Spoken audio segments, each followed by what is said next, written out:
Cognitive science is a bit of a puzzle, and when it comes to defining specific interference phenomena such as the Stroop effect and negative priming effect, it gets even harder for scientists. So what is the negative priming effect? When a priming stimulus is shown before a target stimulus, it results in an incorrect answer or a delayed response time. The Stroop effect, in contrast, is a delayed response time between congruent and incongruent stimuli, usually in the form of colored letters that spell out the word of a different color.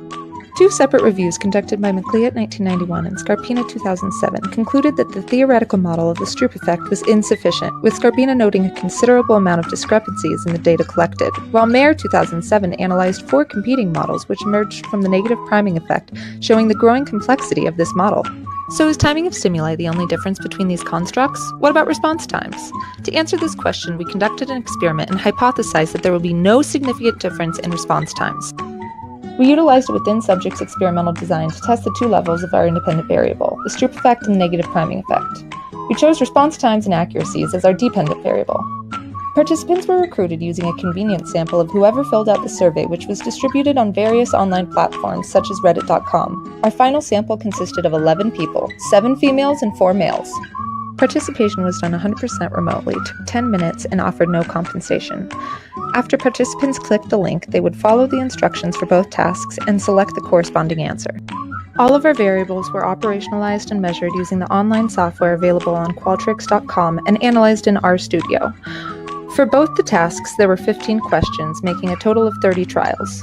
For each trial, a word was presented on a gray background with colored ink. Negative priming task trials briefly presented a priming stimulus slide before the question response slide would appear. The question would ask for the letter corresponding with the written word.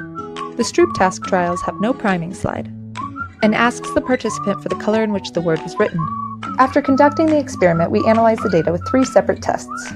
We used an independent samples t-test to determine if there was a relationship between congruency and response times within the negative priming effect data.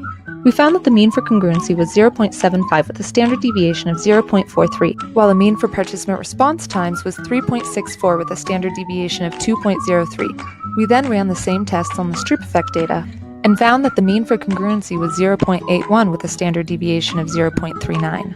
And the mean for participant response times was 2.77 with a standard deviation of 1.34. We then conducted a dependent samples t-test to determine the relationship between these 2 constructs. We calculated a t-value of negative 0.056 with a p-value less than 0.001. But what's that mean? In the beginning of the video, we hypothesized that there would be no significant interaction between the data of these 2 tasks.